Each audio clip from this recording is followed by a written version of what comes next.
off that exhausting hamster wheel and into balanced living with Dr. Marissa. Promise you joy in the mystery. Dr. Marissa, also known as the Asian Oprah. Her mission, to be a beneficial presence on the planet. Her purpose, to be your personal advocate to live, laugh, love, learn. Her life motto, don't die wondering. Take back your life with Dr. Marissa Pay.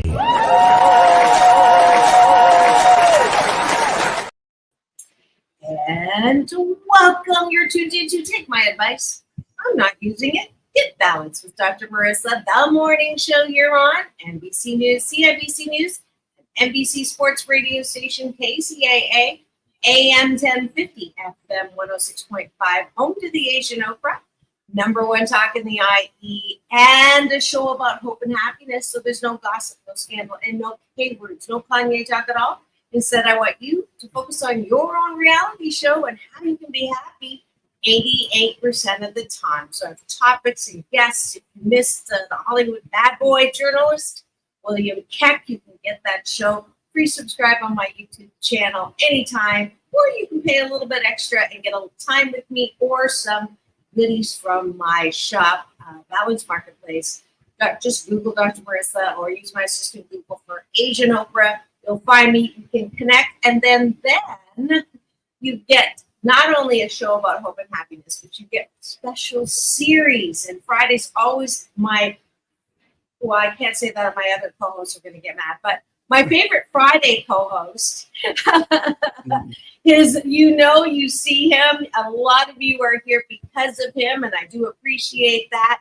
And he's got a lot of love and support.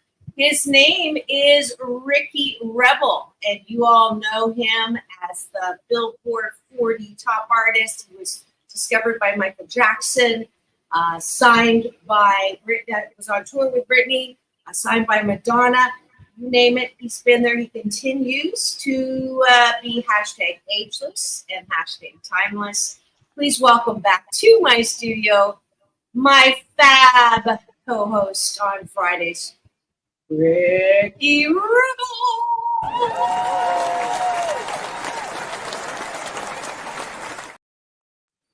Hello, darling. Hello, darling. I'm so happy you're here. We've got Liz saying hello. We've got Hal Hodge saying hello. We've got Angela Honberg. Hello. It's so lovely to see you all. We've got a really special Part 2 show, Healing from Trauma.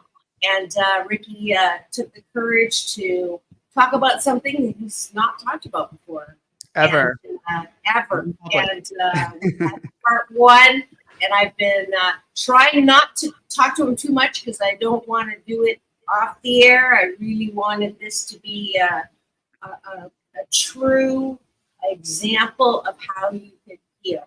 It's halfway there. And we're going to do the other half after breakfast. And you all know the drill. Breakfast with Dr. Marissa, first thing in the morning in the show is top of the bun. What are you grateful for? Things that are outside of yourself. Bottom of the bun, because I like it on the bottom. It's Friday. I can be a little naughty. Bottom of the bun is, what do you like about yourself? So gratitude turned inwards. Appreciation. What do you like about yourself? So when you go to bed tonight, instead of saying, I didn't do this, I forgot to do that, or why did I say this, or why did they do that to me? And I'm going to get my revenge. Instead, you're going to go, I like myself because, and we'll fill that in tomorrow for you. You ready to go? Let's do it. Want to go first? Let's do it. I am grateful. Yeah. You want to go first? Sure. I am grateful that when I look outside, I see the ocean of abundance and the Queen Mary, which I came over as a 4-year-old child from England to New York without giving away my age. Wow. I love that. Kind of cool. It's kind of cool. Sad story behind that too, but it's not about me today. Here we go. What are you grateful for? I'm looking at, like, right now, all of my equipment. I have a really cool setup. I have Pro Tools that I make music on. I have a really good ZenQ interface, really cool equipment to make beautiful music with. And I'm really grateful for that. that, you know, that I even have the knowledge to work it too. Because sometimes it gets crazy where, you know, you don't know how to do certain things and it can drive you crazy. So I'm grateful I know what I know. Yeah, beautiful. I am grateful that because I'm teaching at UCLA in October, I get a free course. So I went and I signed up and started a class on screenwriting. Amazing. Right? It's never too late in your life to try something new. And my screenplay is called Life by 1,000 Cuts. Wow. Have you heard that book, Death by 1,000 Cuts? Right. Yeah. So this is kind of what we're doing today too.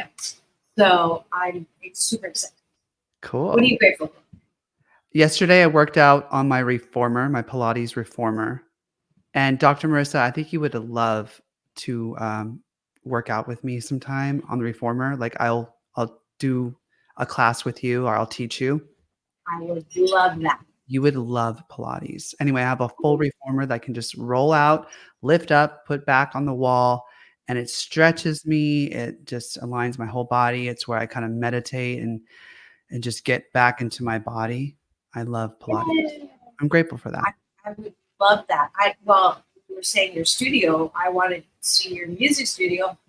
I was reminded by my co-host yesterday that I actually did record 3 songs a long time ago, original songs. So I want to get back into that too. You sound great on that opening song, by the way. I love that. Thank you. I definitely want to come. I mean, it's your turn to come down to Long Beach so we can go shopping, and then I'll go up to the White Valley to meet with you. And look at this. I'm so excited. We have a gratitude out here in the Cashing Gallery. I'm grateful for my cat, Rocky. He keeps me warm at night. Aww. What kind of cat is that? Because I know Ricky's a big cat fan. I'm allergic, but that didn't keep me from videoing some cats just for Ricky when I was in China. You did that just for me. I did, because, you know, I'm allergic, and usually I see a cat and I get one. But I have a new appreciation for cats because you love them. Yeah. All right. One more from you. Are we still on the top bun? The top of the bun. I'm grateful for my car. I can get around. Okay. I know it's crazy to think about, like, you know, it's just a car, but really it's freedom. A car is freedom. So I'm grateful for my car. It gets me where I need to go. Yeah. Awesome. Awesome. And I am grateful for our sponsor.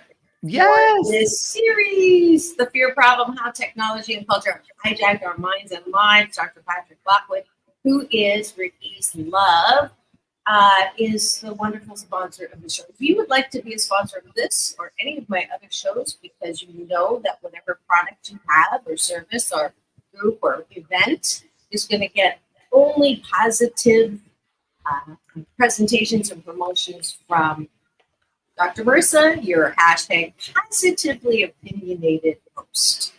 All right, here we go. What about the bottom of the bun? What do you like about yourself? And for a lot of us, that's not something we answer or are comfortable answering because we're told you're not all that, or you're too big for your britches, or who do you think you are? Someone said that to me after I wrote an article in the Register. And, you know, it's very easy to go up and down in your life and happiness if you keep listening to people looking for approval. So instead of walking around looking for likes, we got one, by the way. Somebody gave us the finger. Thank you. Not Thank that you. One, but this one. Yeah. Yeah, it's good. But if you measure your worth by the number of likes, there's something wrong with your life. So that's my BS, my belief system. So I want you to work that muscle, just like Pilates and balance. I want you to work your mind balance to know who you are, exactly as you are, and to know how wonderful, one of a kind, wonderful we all are. So I like that. I am, I like that I'm positive. It feels better. every day is an amazing day. I live every day as if I'm going to go to bed and not wake up, because there's no guarantee. I just lost a cousin who I just met after 30 years. 2 weeks after I met her in Hong Kong, her husband just called and was crying and said, she's gone. And then I talked to my uncle yesterday, and apparently heart disease and heart attacks run in the family. Do you know that? So it's just further fuel. I'm not afraid. I know where I'm going. I'm going to love. I came out of love. No worries. But that's why I want to live. I want to live and enjoy and appreciate it. All right, that's all 8 for me. Go ahead. Beautiful. Beautifully said. I have a strong capacity to love. I have a very big, expansive love part of me that sometimes I try to calm down. I try to, I don't know, suppress, I guess is the word. But I have I think people who get to know me, who get close to me, understand how much I love them. And it runs very, very deep and expansive. And so I do like that part of myself, that I am capable of a tremendous amount of love.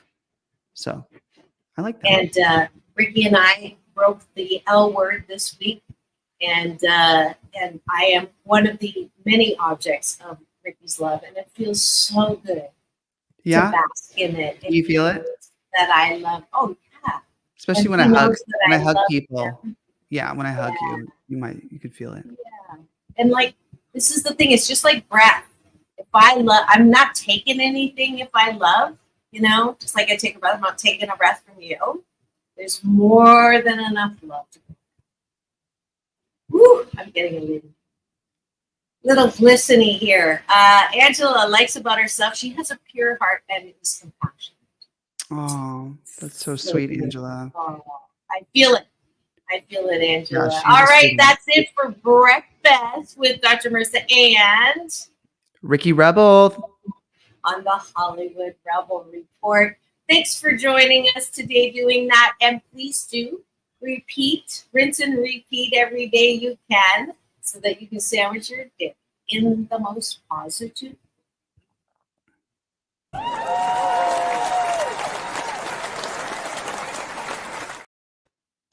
And now we're going to start part 2 of something we started last week. The title was something about, getting over bad experiences with spirituality or religion.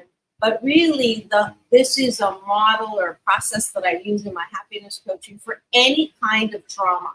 And trauma is, in my definition, something that happened to you that really negatively impacted you. You don't even want to admit that it bothered you, but you know it did. And so you stuff it down and you don't talk about it, you don't deal with that, and you think that it's okay because you can't change it in the past, but it will come back and bite you in the ass end. And you don't want that. You don't want to be seething or developing an infection inside your heart. And that's why it's so important for me to help people.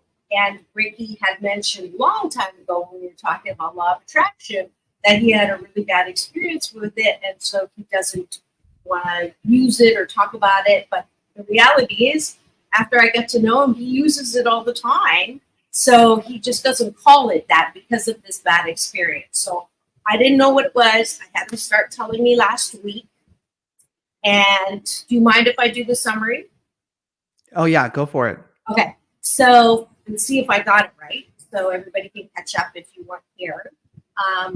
He used the law of attraction, which he only used a part of the law of attraction. And that's the one misunderstanding that a lot of people have if they only see law of attraction as what they saw on The Secret, which is if you see it and believe it, it will happen. If you sit under a tree and vision it, it will happen. If you put a vision board together and really want it, it's going to happen.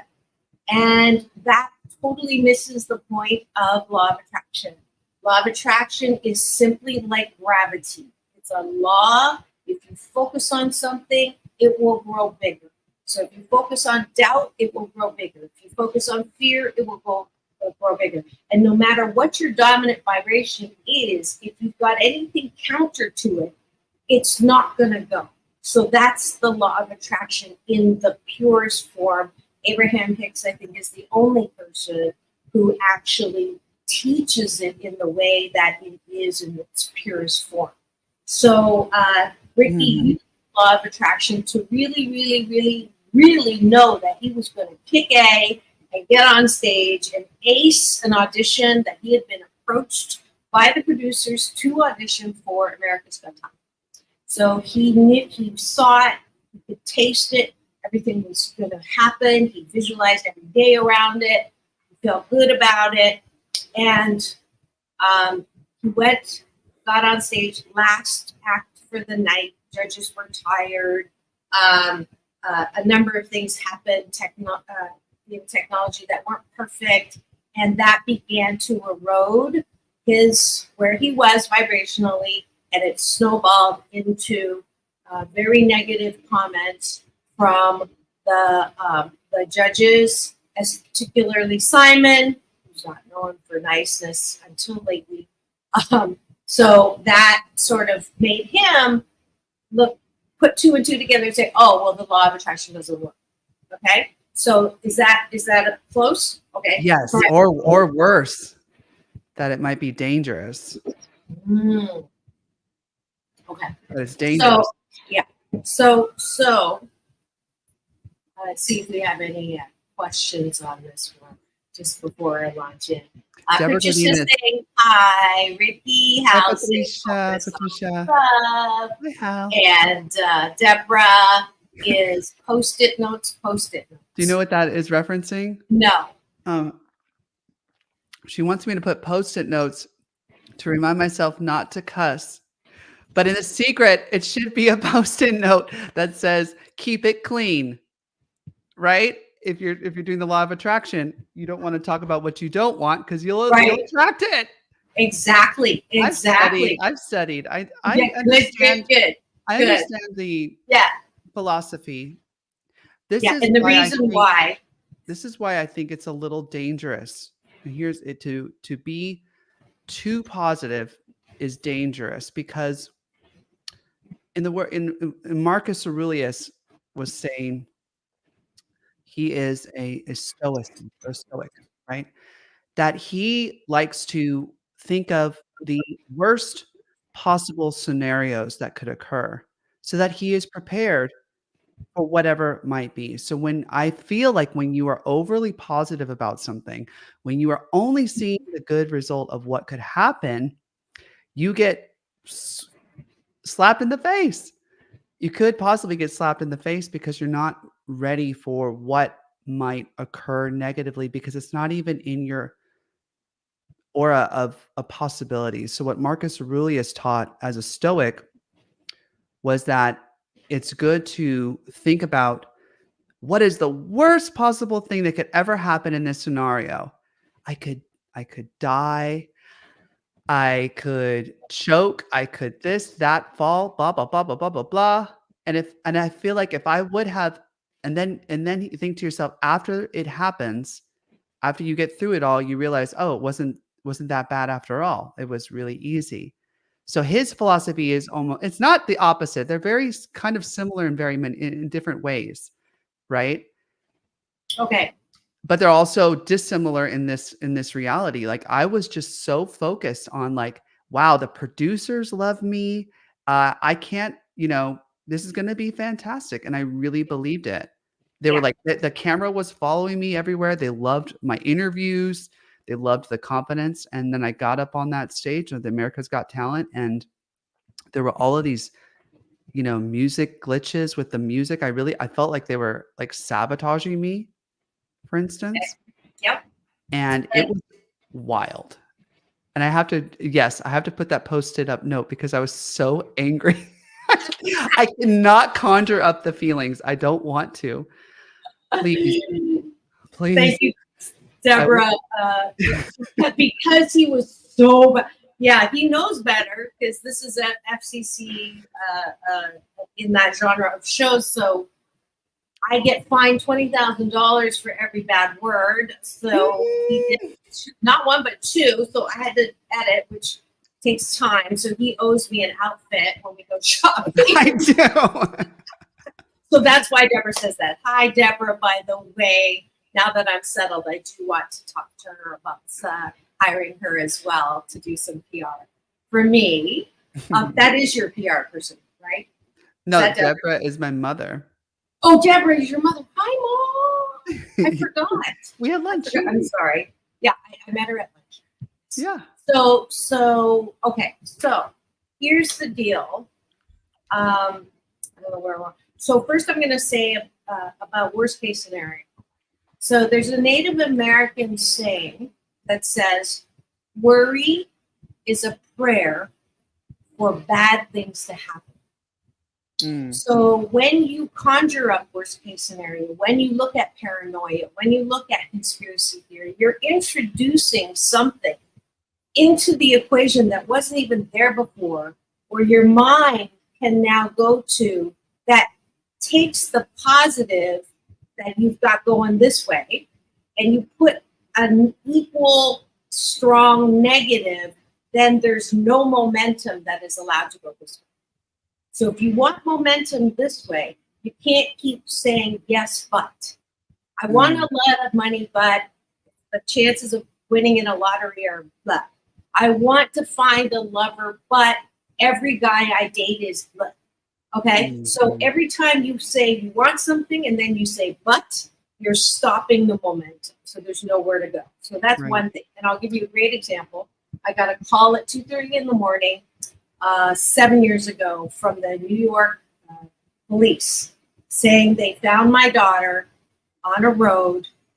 She's on her way to the hospital in an ambulance. Her car flipped over, and it's the call you never want to get. And I practiced so strong. I would not, and I didn't, I texted one person, my big brother, Dr. Michael Bernard Beckwith, and he says, I got you covered. I took the plane, I went there, and I never entertained worst case scenario. I said, I'm not going to worry about it until we know what it is. You know, they took the x-ray, it was a break in the neck. I'm not going to look at paralysis or anything like that. I'm just going to say best case scenario, best case scenario, best case scenario. She missed 2 classes, got honors. The fracture in her head healed. The fracture in her arm healed, okay, in record time. And I attribute that to my steadfast, I am not going there. So there's a danger. You say there's a danger to be too positive. I'm going to counter and say, you introduce danger when you put that in there. So then I'm going to address your situation, which is, but I was positive. I didn't introduce Marcus early. I didn't do that. I only could see the positive. And that is true. But if you think about the principle, before that happened, was there any part of you that had some doubt about you and your ability based on negative comments from the past? And I know you as a very sensitive person, which means you're very creative.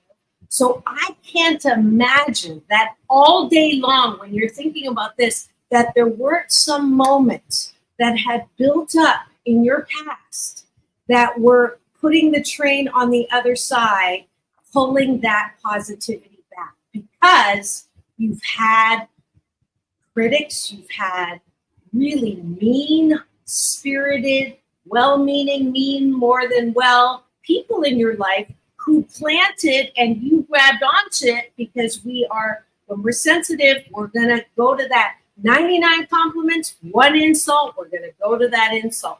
So if I can open up that experience to say, yes, the law of attraction was working, but the part you didn't consider in the law of attraction was all the negative that had built up to that point. And that had a lot of momentum. You may have had some good momentum on the visualization, but you didn't take into account all that had come to that point in your life. The bullying. Possible? Yeah. Well, I think it's impossible to ask any artist to have 100% confidence and faith and belief in themselves. I mean, True. even Madonna says she gets terribly nervous before shows because she knows that it can go wrong, because it has gone wrong. And, every artist has had moments where they have failed their own expectations. So this is another thing that I feel like is a part of why it's not a positive thing to be overly positive. It's good to, in this regard, it's good to recognize as an artist that you're not perfect, that, you don't have to, when I say perfect, I mean like having the perfect idea of your own talents and your own gifts, that you are the greatest, or that you are the best, or that you are infallible and you're going to be perfect and you're going to be great. And no, you might fail, like you did that one time when that one person said that bad thing about you, or you might not do, you might not get a perfect 10, if you will. As a gymnast, that was our goal, right? The second we get on the mat, we're judged. Right. Our the number starts to go down with everything that we do. So that was how I was raised. I was raised like that. Got it. But what if that is not the measure of success? What if it doesn't matter what people think, which is where you're getting to now, right? You know what your gifts are. You know you're not perfect in them, but you love most of the time what you do. So in the law of attraction, the only important thing is that you are aligned with the joy of who you are. Yeah. That's true law of attraction. So if you were aligned in that, it matters less whether you're winning or losing. It was not a mistake. It was just a missed take. Okay. But we judge ourselves and people judge us with this 10 standard, right? Olympic, how good are you? Which someone came up with that. I don't know who did, but we just bought into it. And our school systems are that way. What's the right answer? Nobody goes, oh, I have a wrong answer, right? So we're rewarded for people's reaction to us. But really, who are we on this planet right now? We are spiritual. We're all energy. We've talked about that. We're here to have a good time. But somehow that concept of having love and pleasure and delight and fun is like, oh, you're being selfish or you're being bad, or hedonism is, all of that has really screwed up our measure of what it is to be alive and what it is to enjoy life. So yes, I agree with you. Competition is not necessarily, the best way to judge people. However, if you believe, and here's the part that a lot of people also mess up on law of attraction. If you believe that the universe is conspiring for you all the time, if you believe there's not a man in the sky judging you and waiting to smack you in the head or stab you because you're being bad, right? Because that's the judging part of what we grow up with. But if you choose and say, you know what? I live in a friendly universe. Einstein says the most important question we can answer is the universe friendly or not? Then you can say, guess what? I've been on this stage where I thought that door was going to open and my career was going to go bonkers, right? That door called America's Got Talent. So my vision was going through that. I was going to ace it. I was going to go through it. And then it was going to, all the doors after that were going to be this and chance on da-da-da-da-da, right? Well, I didn't think it would be that big of a thing. I just thought it'd be a cool moment on television. It'd be fun. But it was one of the not that. It was the exact opposite of what I wanted / was thinking it would be. Right. However, the door that you went through now as not going. You've had success. You've had a lot of success. Okay. You can either look at your success as not enough because I could have done da da da da da, or you can say, I went through this door and I opened it, and now there's a whole bunch of other sets of doors, and I open that and open that, and you have a new album out. You've had tons of success as a recording artist. You've been signed by Michael Jackson. How many people can say that? You've been on tour with Britney Spears. How many people can say that? You're on with the Asian Oprah. Not many. No, I'm kidding. There's so many things that you have accomplished because you didn't go through that door. And if you can somehow not turn around and look at not going through that door as something bad that happened, then you can appreciate all that you do have now without seeing that as something that was a horrible thing that happened to you, because it happened to you. And even the learning, you're saying, well, maybe I could have been a little more prepared, but it's like, you don't know. But if I am you and choose to see, okay, that was just part of the process of going through that door. I didn't go through that door. I went through another door. We all have like 8 doors we can go through. And each one of them have positives in it. There's no perfect door in life. Right. You choose not to go to school. You choose not to go to school. You have these options. If you choose to go to school, you know what I'm talking about? Yeah. So I would like you to take, I'm going to grab you by your hair. No, not your hair. You're such a Leo. You're such a Leo. Yeah. By your jacket and pull you up to look at your life and see that, who knows, if you had gone through that door, something not so great would have happened. Perhaps. So, yeah, yes. perhaps. Yeah. And even if you have been prepared, we don't know. But the thing is, right now, you have a choice to look at that as the law of attraction failing, which I don't believe it did, but really not understanding all of it, and you don't really want to go there because that was something that helped you in a weird way. You know the oyster? You know how an oyster makes a pearl? Yeah, pressure. It's a piece of sand that is aggravating. And it tries to get the sand out by lubricating.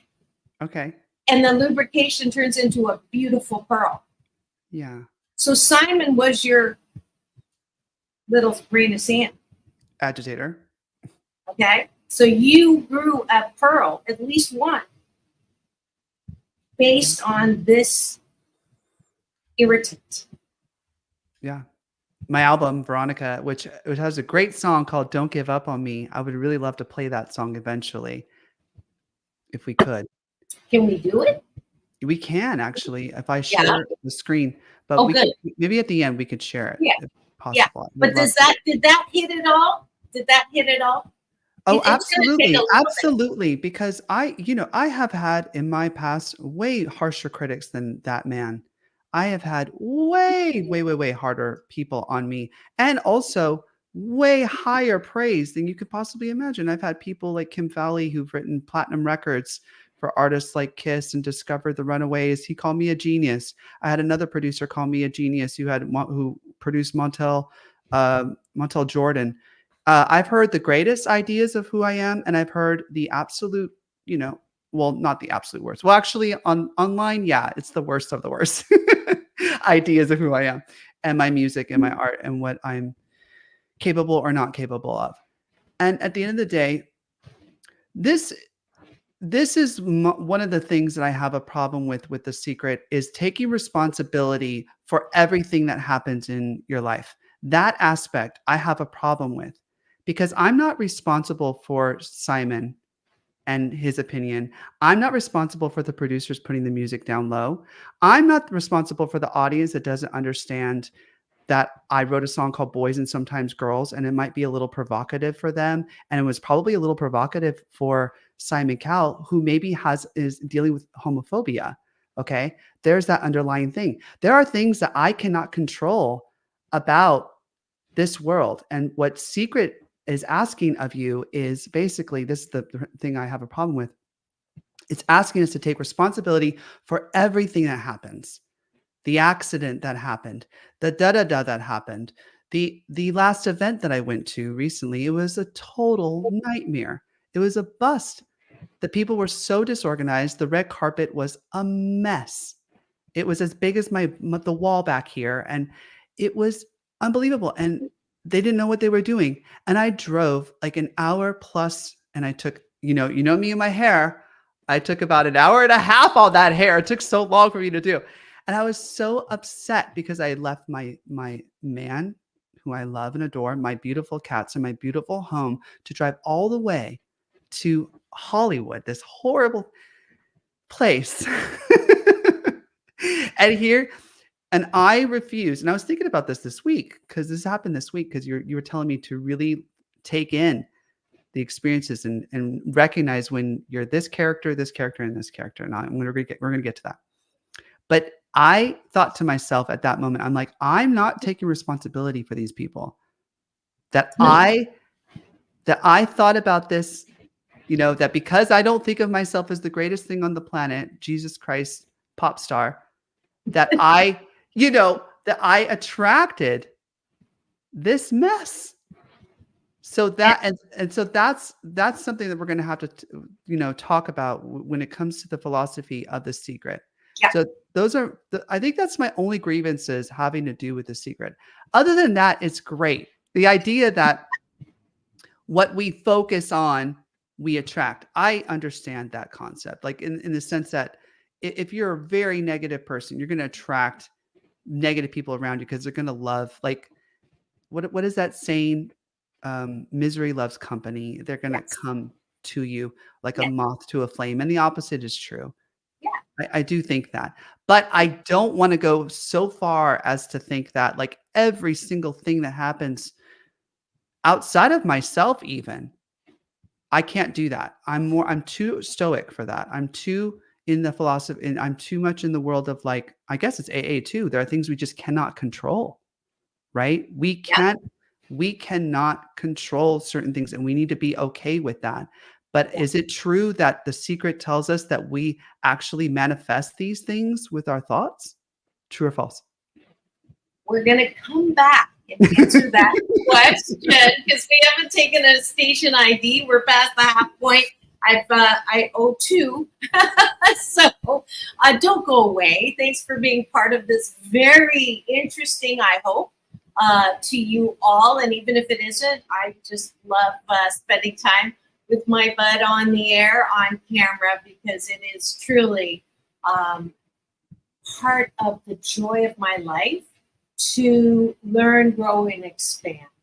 That's the little hint about the answer. We'll be right back in 2 and 2. Don't go away after we hear a word from the spots.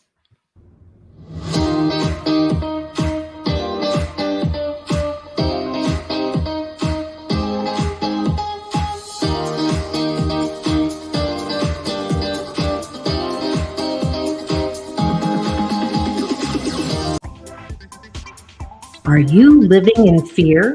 Have technology and culture hijacked our minds and lives? Yes, fear is a natural biological response with plenty of evolutionary benefits. But has it gone too far? Find the answer to that question in the riveting book by Dr. Patrick Lockwood, The Fear Problem, available at Amazon and Mascot Books.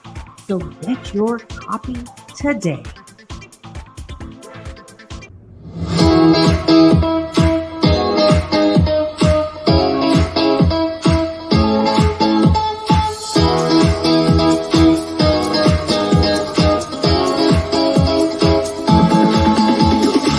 Take back your life with Dr. Marissa Pay. And we're back. You're tuned in to Take My Advice. I'm not using it. Get Balance with Dr. Marissa, the morning show here on KCAA, NBC News Radio, home to the Asian Oprah, the station that leaves no listener behind, AM 1050, FM 106.5, and streaming everywhere. iHeartRadio, Spotify, Stitcher, iTunes, TuneIn, Audible, Amazon Music, Tiki Live, Rumble, Podchaser, Spreaker, and more. Why so many places now? I want to maximize my splatter zone for more hope and happiness and bring on fabulous co-hosts who help us talk about things that can make a difference in your happiness. Because I'm on a happy 88 mission, 88 million more happy people in the next 8 years. Please welcome back to the studio my favorite Friday co-host. His name is Ricky Rebel. He is the main man for the Hollywood Rebel Report.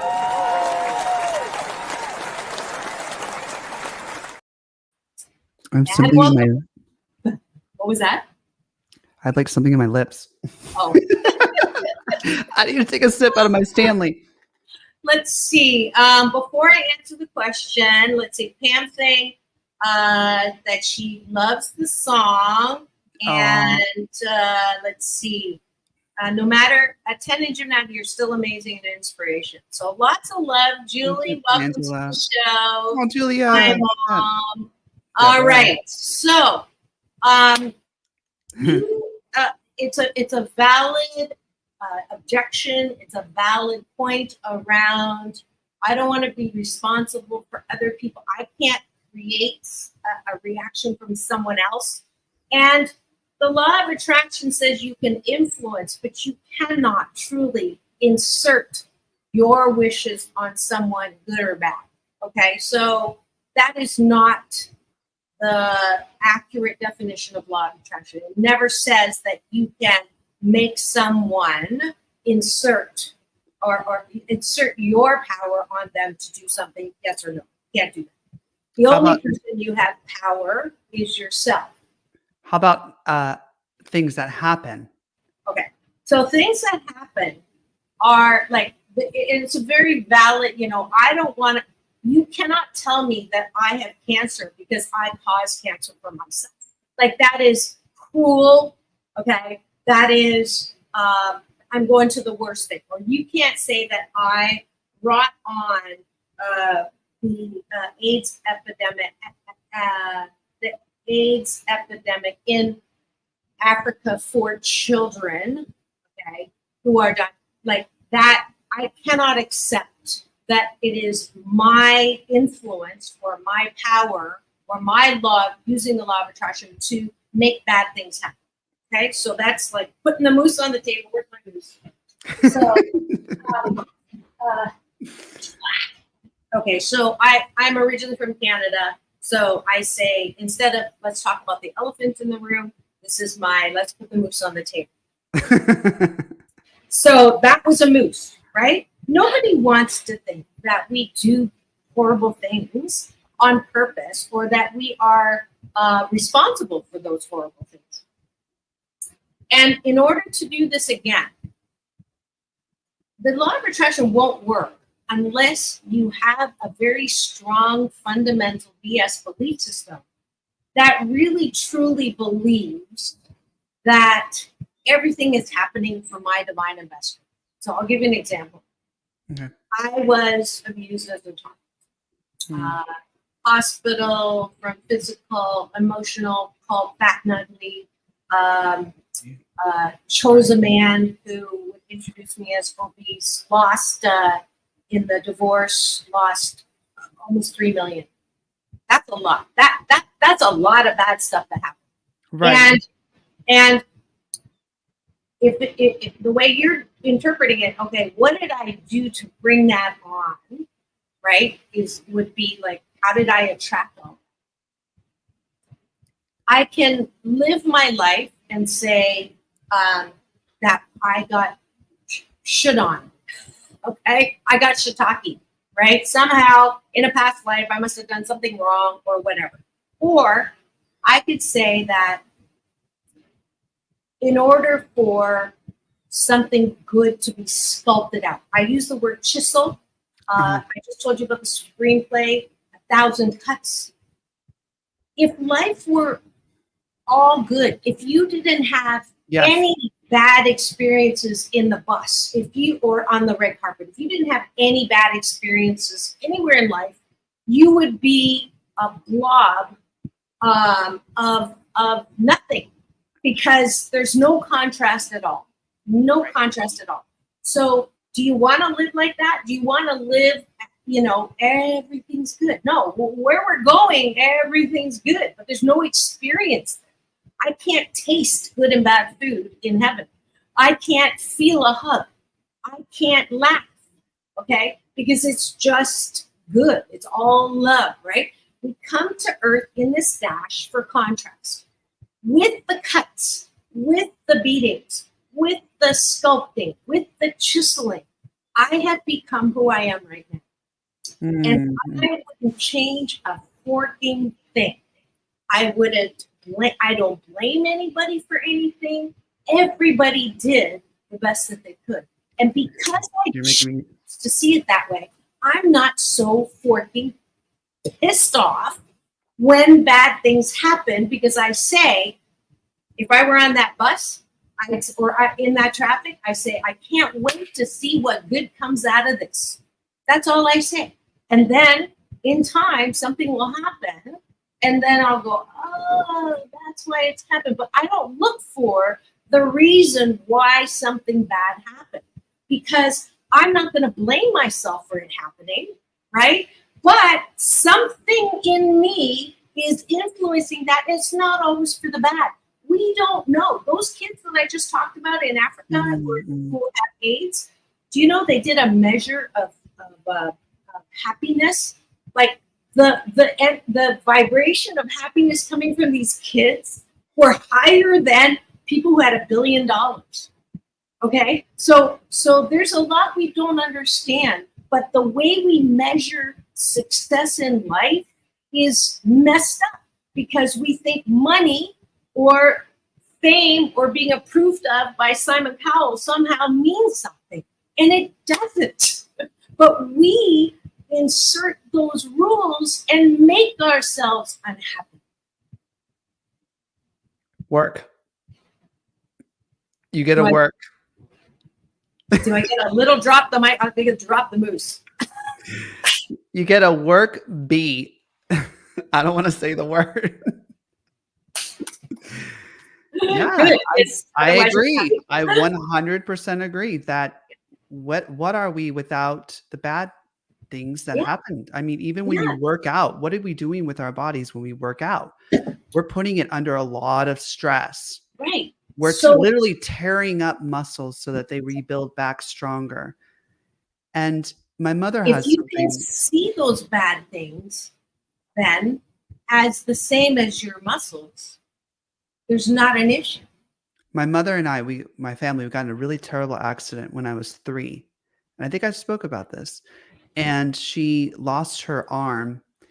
It got dragged on the ground. It was hanging outside the van. It fell over and it dragged. And she literally had to get her arm sewn to her stomach. And she was away from the family. And I thought she had died. All of these things. The most traumatic thing that ever happened in my life. But she tells me that she would not go through that again. Like she would, that taught her how strong she really is as a person. And she didn't have this inner strength before the accident. So she wouldn't take the accident back if she had the chance. If someone said, if you can, you could go life again and not live through that, would you take it? She said she would take it because it taught her how strong she really is. So we can reframe things that happen in our lives. And that's why I am an existentialist. I believe that life has no inherent meaning.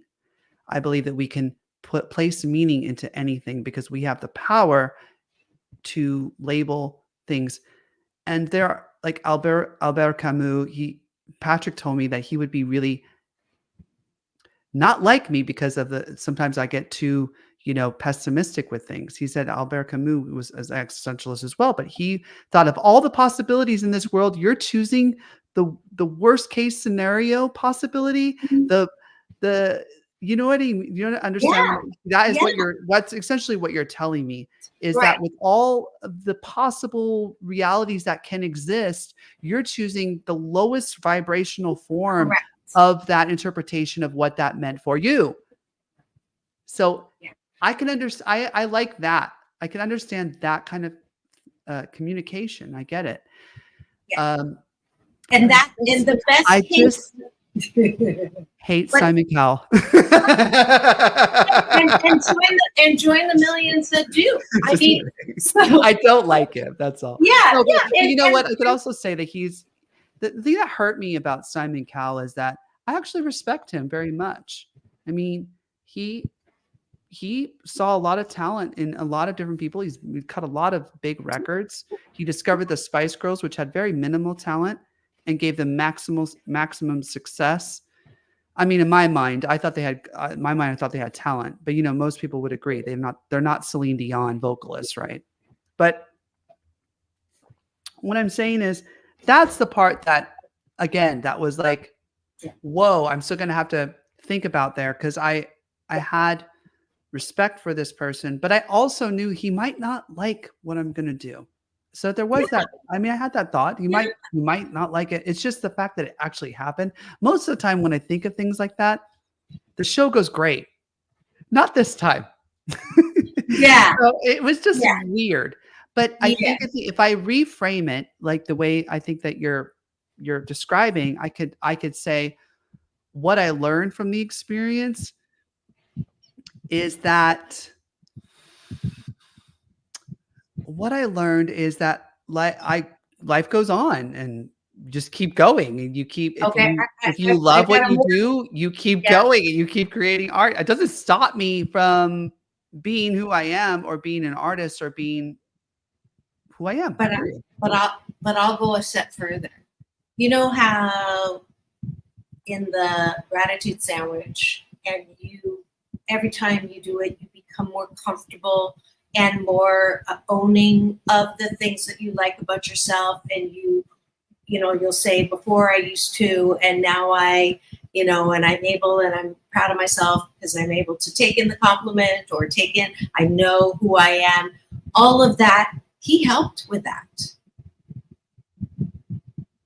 He gave you the opportunity to affirm that even stronger in yourself. Otherwise, you'd be correct. I think that might be true, because I had to think about, and I've had lots of bullies in my life. He's one of them, and in the way they do teach you how to realize what is true for you. What are they right? Are they? Yeah. No, it doesn't matter. It doesn't matter if they're right or wrong. I'm still existing. I'm still me. And I appreciate why I love myself now and don't want to change what happened to me is as a direct result of the abuse that I got. I am more powerful. I am more compassionate. I am more resilient. I am more independent. I'm more, I love out loud. I live out loud. I love that part of me. And I couldn't be that, because people will say, well, don't you think you could have gotten that without being hurt? And it's like, well, I don't know, but I do know this was like a shortcut, because I really had to dig deep to be able to get to where I am now. Right. So this is, here's the crux of the law of attraction. It's not, well, it is what you focus on will grow bigger. And for those of you who still doubt that, think of the car that you wanted to buy. And if you just try it, think of a car today that you would want to buy. And I guarantee you, when you're driving, all of a sudden you're going to see, it's like, what, did everybody get in my head and know, and now there's all these cars? No, that's the law of attraction. What you focus on will grow bigger. Now, here's the part that law of attraction is misunderstood again, is it's not about getting the stuff. It's not about the, visualizing and having whatever your dream car is, materialize in your garage. That takes all the fun out of the journey to get the car. So again, people who think that law of attraction, you sit under a tree and you wait for, something to, come down onto you, you're missing the point. The action is inspired action. I get the idea to call someone. That leads to this, that leads to that, that leads to that. It's happened in your life a million times. It's happened in my life a million times. I lose a $200,000 project. Guess what? I have time to write a book that goes #1 on Amazon. Hello. So the materialization of things that you want, it's not the thing, it's the journey. So how do you get what you want? You focus on the best feeling thought. So going back to your point, if you have a million ways you could frame this thing that happened on America's Got Talent, and I've got your husband to back me up on this. Why would you choose the worst thing? Or why would you choose anything at all? Because when you go there, it still doesn't feel good. So don't go there, right? Choose the best feeling thought. Yeah, someone insulted me yesterday. I'm not happy. I write a little note to them and hit save draft. I call one person and tell them, and she's my event partner. I get 2 minutes to tell her, and then I cannot talk about it again because it's not the best. It doesn't help me get to where I want to go because it puts that negative energy into my experience. That's law of attraction. Got it. That's the law. I get it. That's the law. And we're out of time. I love it. But I want to thank you, Ricky. What you did to help, and hopefully people are getting this. This is not about Simon. This is not about America's Got Talent. This is about how you can have the power to be happy, and when you're happy, good things happen. So when you have been in a good feeling place, you've attracted the fans, you've attracted the producers, you've attracted all the things that you have are because of you. The good things. All the negative things are not because you're being bad, is because they're just there to help chisel you into even greater and greater. So that's balance-centered Ricky talking. The critic is saying, oh, no, it's because you're really not that good. And he only sees real talent. And that's why it was horrible. And that's why he said, and you can say, thank you very much, critic. You've been yelling at me my entire life. It doesn't help. And I appreciate you do protect me. I'm alive because you stopped me from running across the street when cars were coming. You stopped me from putting my hand on a burning stove. I appreciate that. But right now, your criticism is not well-based. And so have a seat. I got this. This is balance-centered Ricky. I'm driving my life car, so you don't drive me over a cliff. And that is where everyone can be. Thank you so much. Love that. For being my volunteer for happiness coaching. Do we have time to play the record real quick? We can go, yes, let's do that. But let me sign off first and then stay on for the NBC side because they've got to go to news and traffic. This has been a fabulous part 2 to Healing from Trauma on the Hollywood Rebel Report with Dr. Marissa and Ricky Rebel. Thanks for joining us. It's all about balance. Ready? Peace in, peace out. World peace through, inner peace. Now go and have the best weekend ever. Now don't go away. I'm just going to play this music and then you're going to share. Ready?